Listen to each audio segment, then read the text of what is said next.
Hey everybody, it's Rod. I heard this wild story a few months ago, maybe a year ago, where there was an incident on this airplane, and some of you may have already heard this, which was there's this man, he was on this plane, and he was really upset. Man of non-color, I think he was from Great Britain. He was really upset with this woman of color, and he was letting her have it. He was yelling at her, calling her names. People were trying to hold him back. People were trying to calm him down. And then he ended by calling her a really offensive name. He said to her, he called her an ugly black bastard.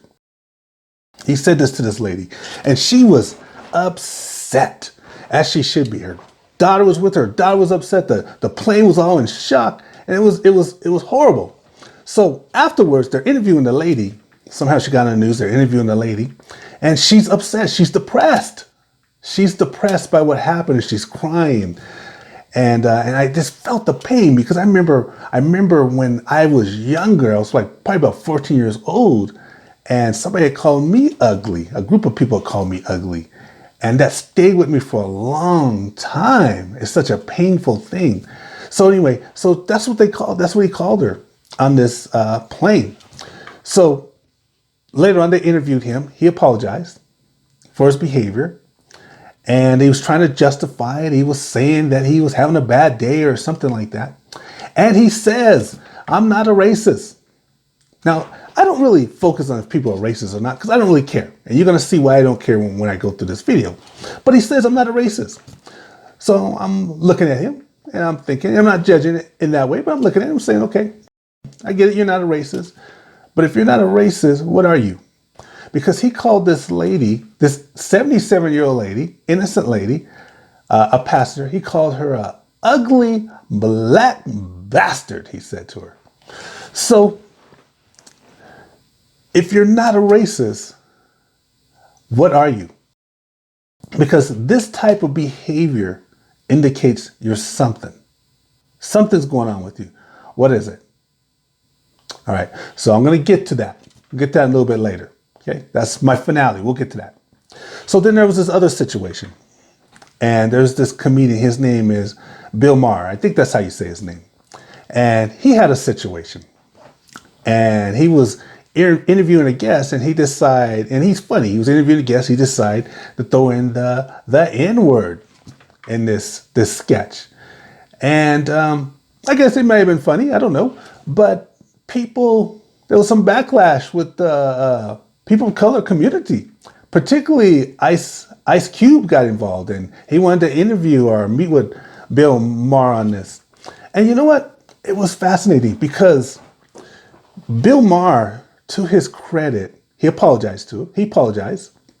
And he met with Ice Cube, and he met with a couple of other panelists that were people of color, and he listened to them. They respected each other's opinions. It was amazing. And he didn't try to justify or explain it away. He listened and tried to have an understanding of why people were so upset about it. It was incredible. And it reminds me like how we are in public. Like even myself, as I interact with people of non-color and people of non-color interact with me, we make mistakes sometimes. We say the wrong thing. So we have to listen to one another, and we're going to have to apologize sometimes. And that's what he did.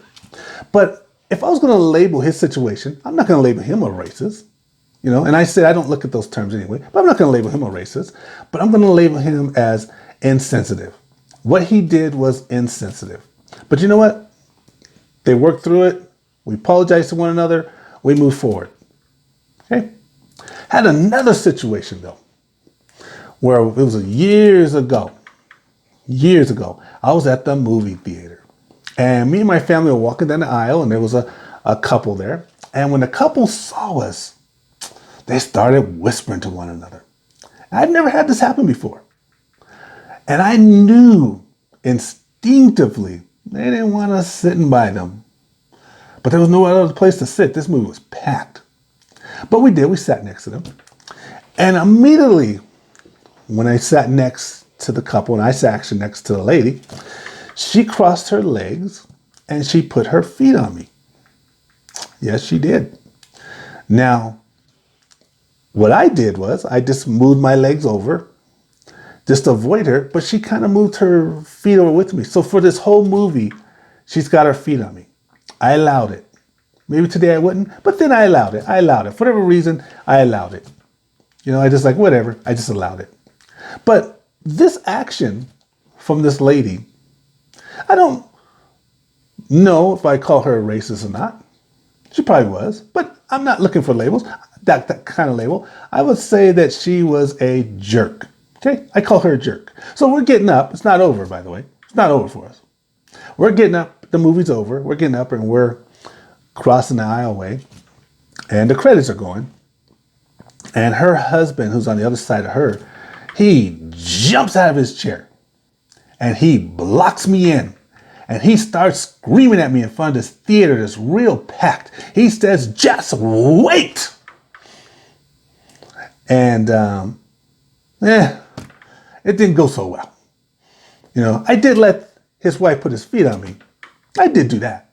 But I did not let this man jump in front of me, yelling at me in front of this whole place, in front of my family, to wait. Wait for what? I told him to move. And he did. Now, I'm not sure why this guy wants me to wait, right?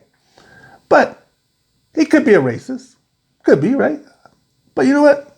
I'm going to call him a jerk. This guy's a jerk. And when I deal with jerks, this is whatever I do. So we got into a big old conflict right there. And he ended up, moving out of the way. And me and my family walked by and we went about our business. But back to the airplane story. This person who screamed at this lady, 77-year-old, called her a ugly black bastard. And he says, "I'm not a racist." I'm going to give him that. I'm going to say, okay, you're not a racist. But if you're not a racist, back to my question, then what are you?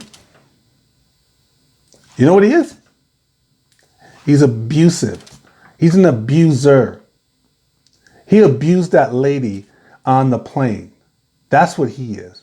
I bet not only does he abuse people regularly, such as like people in a coffee house, grocery store, he probably abuses his coworkers. He probably abuses his family. This guy's an abuser. We can call him racist or not. Doesn't matter. The guy's an abuser. So I ask myself a question, like, why do people come across so offensive sometimes? One of the things is that, like, for example, people use the N-word with people of color. And one of the things that they do, the reason why they do is because they know it has so much weight with people of color. There's so much weight there. Have you ever seen the movie, can't believe I'm saying this, The Wizard of Oz? The Wizard of Oz. Yes, I'm talking about The Wizard of Oz in this video. And there's a scene with Dorothy. Dorothy is with the monkeys. They're all running around or whatever. And the Wicked Witch is going after him. And one of her friends, I think it's the hay guy, he catches fire.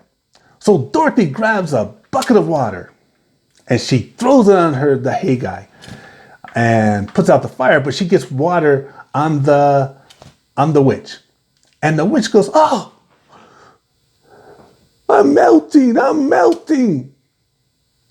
I think that's how sometimes people non-color sees people of color. Because when we put the weight of racism and they throw the N-word at us, instead of all of a sudden, we got this weight and we start reacting differently. We're like, oh, or we run away or we get scared or we're so frightened. And that's why I say, I don't really look at a situation if it's racist or not. I separate it. I gave you 3 choices. Remember what the 3 choices are? I don't call it racism. I give you 3 choices. One choice is insensitivity. You meet people that are insensitive. How do you deal with people that are insensitive? However way you deal with people insensitive, that's what you do. The other way, the person's a jerk.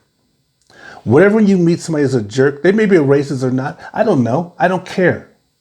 I deal with you as I see you. And as I see you, you're a jerk. This last person that we're dealing with, he's an abuser. He may be a racist or not. Who cares? He's an abuser. You break it down, you look at it that way. Because when you look at this big picture and you say, oh, this person's a racist. Racist and racism is too big. It's too much history there. It's too deep. You can't handle that. You got to break it down in your situation in front of you. So you break it down the 3 ways, the 3 actions: insensitive, the jerk, or the abuser. Just separate it so you can manage it. And if you can manage it, you empower yourself. When you empower yourself, you're not as fearful. And when you're not as fearful, guess what you are? You're a free person.